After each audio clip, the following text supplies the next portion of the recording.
Hola, bienvenidos a una nueva entrevista de Telediario Televisión. Soy Guillermo Jeremía y les propongo en esta media hora volver a analizar un tema del que en su momento nos hemos ocupado en este y en otros espacios.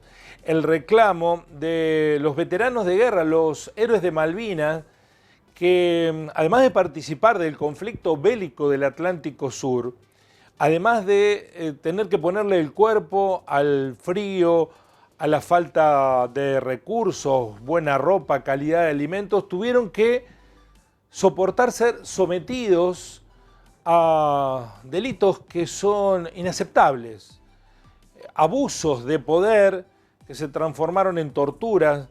Bueno, esto ha generado decenas de denuncias hacia un centenar de militares. Esta semana los excombatientes participó de esta acción la Secretaría de Derechos Humanos del CECIN, que es el Centro de Excombatientes de La Plata. Se movilizaron a la Corte Suprema porque se espera que con un fallo la Corte empiece a juzgar estos episodios. Voy a saludar al abogado que asesora a los veteranos de guerra y a quienes han sido sometidos a estos vejámenes, el doctor Jerónimo Iraola. Un gusto, gracias por aceptar esta entrevista, Jerónimo. ¿Cómo le va? Hola, buenas tardes, ¿cómo están? Muy bien. Bueno, ¿cómo se enmarca esta situación antes de llegar al punto de protesta esta semana en la Corte? ¿Cómo se produjo la historia de estas denuncias que de a poco fueron sumándose una tras otra, Jerónimo? No, bueno, a ver, la Corte Suprema de Justicia de la Nación, a 40 años de iniciada y finalizada la guerra y a 15 de iniciada la causa en la que se investigan las torturas a los soldados conscriptos durante la guerra, está vulnerando derechos humanos. La Corte tiene en su poder, bajo su órbita, una decisión central que tiene que ver con habilitar la instancia para que justamente los 176 soldados que declararon haber sido torturados o haber presenciado en forma directa la tortura de sus compañeros puedan encontrar una caja de resonancia en la justicia, una investigación diligente y eventualmente la sustanciación de un juicio oral y público que, tal como manda la Constitución Nacional, es la única instancia, el único hito que puede derribar la presunción de inocencia, con lo cual nosotros estamos pidiendo un juicio oral y público ante el Tribunal Oral Criminal competente que juzgue de acuerdo a los estándares nacionales e internacionales de promoción y protección de los derechos humanos y que condene, porque entendemos que hay elementos de prueba suficiente, a los artífices de la tortura durante la guerra. Pero para ello la Corte Suprema tiene que habilitar esta instancia y es por eso que 15 años después estemos conversando sobre esta situación, sobre un detalle jurídico, nos da la pauta de todas las deudas que el Poder Judicial de la Nación tiene en relación a Malvinas. ¿Por qué se tardó tanto en presentar la primera denuncia por estas torturas, doctor? ¿Por qué pasó tanto tiempo? Bueno, los procesos de las víctimas son procesos muy personales, pero sobre todo hay que apuntar a un elemento que es central, que es que un poco antes de finalizar la guerra, pero sobre todo a partir de la finalización del hecho bélico, las Fuerzas Armadas instrumentaron un plan orientado a silenciar, a que reinara la impunidad. Este plan tuvo que ver con, como decía, una imposición de silencio a los soldados, que pensemos aquellos soldados que habían sido torturados en el teatro de operaciones, en el desarrollo de la guerra, llegaban al continente y eran recibidos por sus torturadores, quienes les decían que si hablaban iban a tener consecuencias, iban a sufrir consecuencias. Pensemos lo que implica para una víctima, para un joven que viene hambreado, famélico, en muchos casos desnutrido, habiendo sido torturado, el mismo torturador, el mismo hambreador, se siente frente a frente y le haya dicho, bueno, vos te tenés que callar porque vas a tener consecuencias, porque sabemos dónde vive tu familia y demás. Todos estos fenómenos incidieron. Y en paralelo que hacían esto con los soldados, construían un relato épico, un relato de gesta militar y de heroísmo, que uno no descarta los hechos heroicos, sobre todo de los excombatientes conscriptos, de quienes estaban realizando la colimba. Pero está claro que en la construcción de ese relato épico mezclaron el agua y el aceite y en esa conjugación heterogénea y que malversa la historia, lo que generaron fue un manto de silencio, un manto de impunidad que tardó muchos años en romperse, en lograr revertirse. Pero sobre todo, como decía, amén de ello, los tiempos de las víctimas son muy personales. Hay quienes dicen, ¿por qué tardaron tanto? Y nosotros a veces contestamos medio socarronamente, porque un poco más tarde tal vez hubiese sido demasiado tarde. Digamos, cuando hay graves violaciones a los derechos humanos, no hay una temporalidad, no hay un único momento, pasa en múltiples causas, se puede equiparar al proceso que, por ejemplo, hacen las víctimas de abuso sexual infantil, niñas que fueron abusadas y que tal vez muchísimos años después, ya adultas, con 25, 28, 30, 35 años, hacen un proceso individual, un proceso subjetivo, y a partir de allí pueden hablar. Bueno, aquí sucede lo mismo. Aquí los compañeros a quienes representamos del CECIM y que están dispersos por a lo largo y ancho del país, han hecho un proceso subjetivo y en buena hora lo han hecho porque nos han permitido poner en tensión todo el montaje y diseño de impunidad de la dictadura.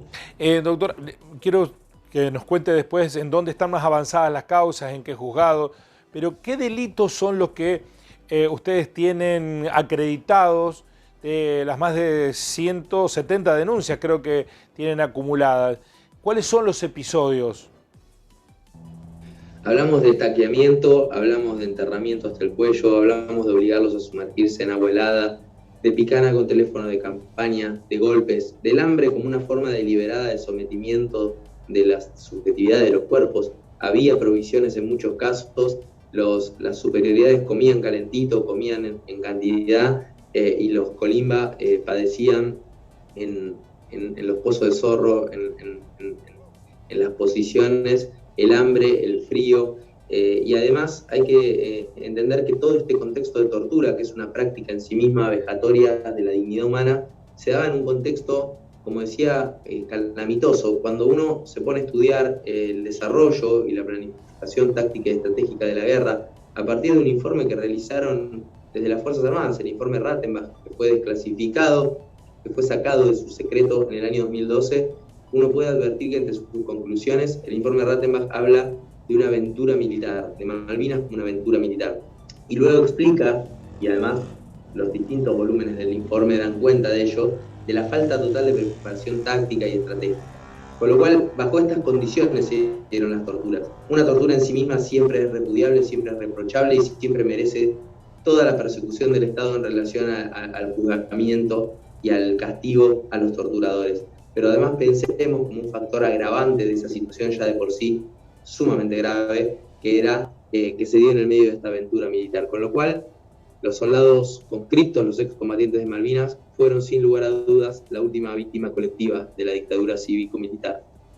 ¿Y qué nivel de pruebas existen? ¿Hay testimonios, hay registros de esos vejámenes? ¿Se puede avanzar judicialmente para condenar a los culpables? Claro que sí. En la actualidad han declarado 176 soldados, algunos en calidad de víctima directa, otros como testigos directos, que nosotros los caracterizamos como víctimas también, porque pensemos bajo ese manto contextual lo que implica haber visto cómo torturaban a un compañero de posición, ¿no? Es en sí mismo una tortura, una forma de tortura psicológica. Pero han declarado 176 personas, hay un centenar de militares denunciados, y ya de por sí cuando hay violación a los derechos humanos y sobre todo en un contexto de tanta asimetría de poder, porque estaban bajo la comandancia de las Fuerzas Armadas, ya de por sí el testimonio vale muchísimo. Un testimonio que tal vez solo o impreciso en un juicio común, en un juicio convencional, haya que complementarlo con otros elementos de prueba en un juicio de estas características, que una víctima diga, fulano me torturó, ya vale por sí mismo. Pero además, merced a la desclasificación de todo el acervo documental y archivístico de Malvinas, que operó a partir de 2015, lo que hemos encontrado son documentos en donde los mismos soldados ya denunciaban en 1982 las torturas, y además lo que hemos dado en llamar las tecnologías de impunidad, un montaje realizado por el Estado genocida para que estos hechos quedaran impunes. Por eso decimos, sin lugar a dudas, sin temor a equivocarnos, que los soldados conscriptos sufrieron al menos 3 instancias de tortura. Cuando fueron torturados específicamente, luego cuando el Estado genocida montó un aparato para que estos hechos quedaran impunes y no pudieran ser investigados, y ahora, merced al obrar del Poder Judicial, que les da la espalda y que no permite que esta causa avance en su investigación. He entrevistado en mi tarea periodística, doctor, a sacerdotes que oficiaron de capellanes en la Guerra de Malvinas. No digo que justificaban las torturas, pero que las entienden en el contexto de una guerra, como justificando que si bien es un vejamen de un superior a un subalterno, bueno, es la guerra y en la guerra los códigos son otros. Este es un argumento válido porque también es empático con las posturas de algunos otros excombatientes, veteranos de guerra, que se pliegan a esa idea. No, esto no guarda ningún correlato con nada, y de hecho las mismas Fuerzas Armadas han respondido en el marco del expediente que no existen los castigos, no existe algo así como el calabozo de campaña o el castigo de campaña, y que aquella persona que cometiera ese tipo de tropelías hubiese merecido en ese momento un castigo a través del Código de Justicia Militar, con lo cual no estaba previsto, no está previsto, no vale, no lo amerita, y sobre esa base no hay ningún tipo de justificativo. ¿En qué juzgados federales se ha avanzado más con estas denuncias? ¿En cuáles encontraron aceptación del camino de la búsqueda de la verdad y en cuáles reticencia?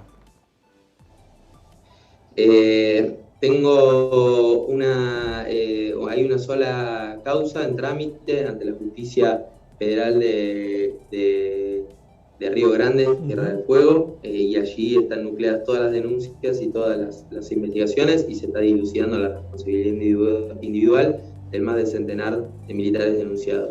¿Esto por una estrategia defensiva, doctor, o porque fueron a otros juzgados y no le dieron cabida? No, porque corresponde el tratamiento por el Juzgado Federal de Río Grande, que es quien ejerce competencia territorial sobre las Malvinas, que es territorio argentino, y forma parte de la provincia de Tierra del Fuego, Antártida y Islas del Atlántico Sur.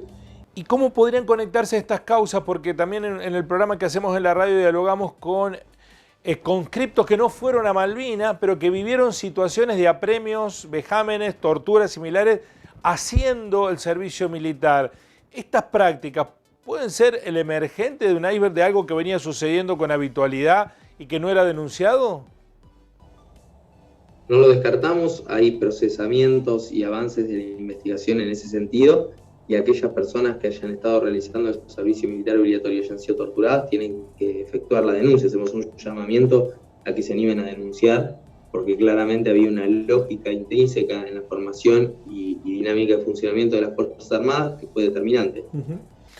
Doctor Iraola, ¿era un plan sistemático las torturas en Malvinas o era la expresión del carácter irascible de algunos oficiales o suboficiales? ¿Lo hacían todos? ¿Lo hacían algunos? ¿Cómo está caracterizado el denunciado?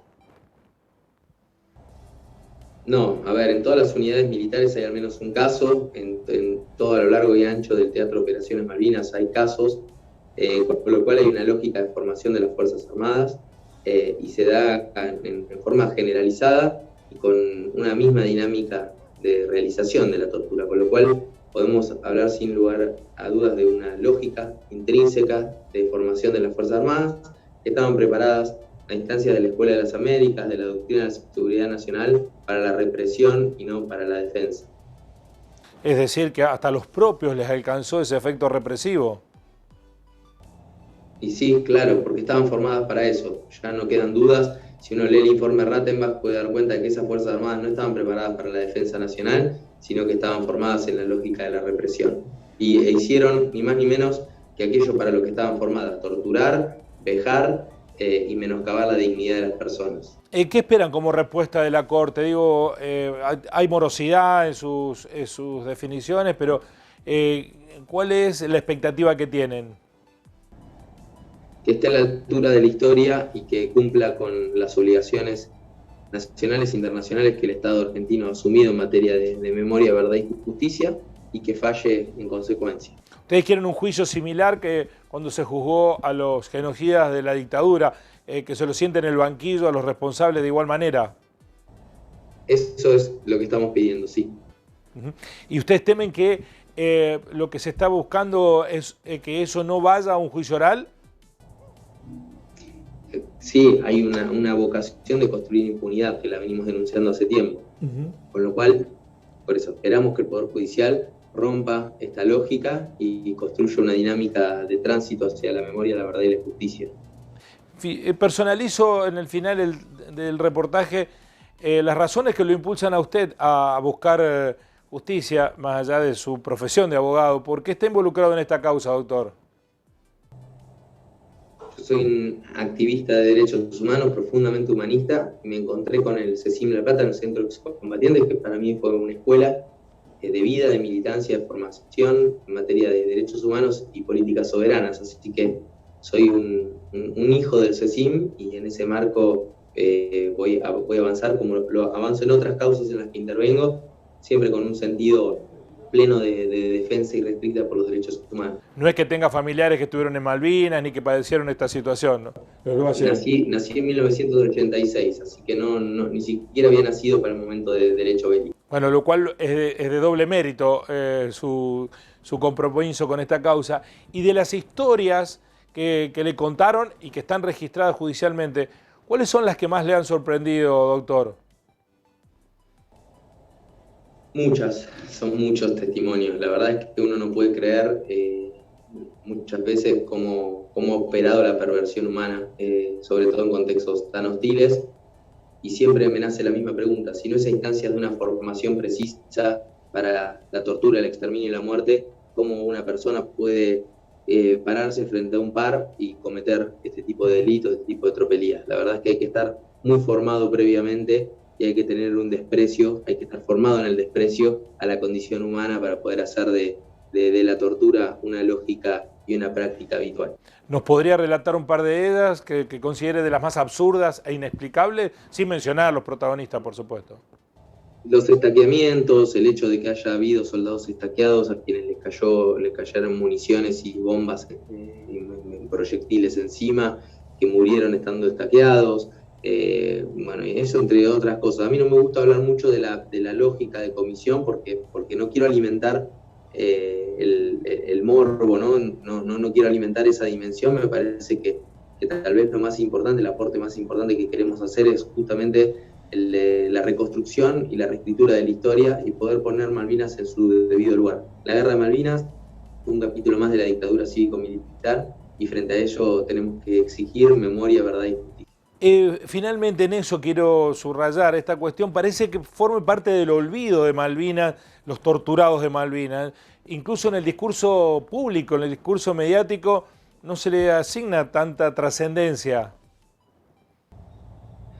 Es parte de la batalla cultural y la estamos dando y creemos que la correlación de fuerzas en la sociedad, en la cultura, se está dando. Hay herramientas importantes como Iluminados por el Fuego, un libro y una película que han permitido una reflexión profunda y una revisión profunda y que en alguna medida dispararon los testimonios que dan inicio a esta causa. Con lo cual es una cuestión de tiempo, lo imposible solo tarda un poco más y nosotros estamos convencidos de que nos asiste la verdad y nos asiste el derecho, con lo cual más tarde que temprano, o más temprano que tarde, dependiendo qué es lo que resuelva la Corte, entendemos que vamos a poder alcanzar ese desafío primigenio que tiene que ver no solo con la justicia en términos individuales, de condenas individuales, sino con la justicia histórica, que es que el pueblo argentino sepa qué pasó durante la Guerra de Malvinas. Sí, sobre todo, doctor, para evitar que continúen esas prácticas. Por lo que tengo entendido, las escuelas de formación militar siguen teniendo la misma lógica de sometimiento.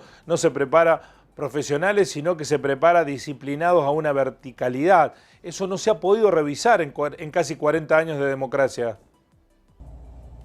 Totalmente. Hay que hacer una revisión integral. El servicio militar obligatorio no está derogado, está suspendido y cada tanto afloran ese tipo de discursos patriarcales, vulneratorios de derechos, verticalistas, que nos hacen pensar que lo que necesita la sociedad es una organización castrense, una organización militar. Lo que la sociedad necesita es más formación en derechos humanos, mejores estándares de convivencia y sobre todo un modelo productivo que permite una redistribución de la renta que haga que no haya más pobreza, que no haya más desnutrición y que podamos vivir en paz y en armonía.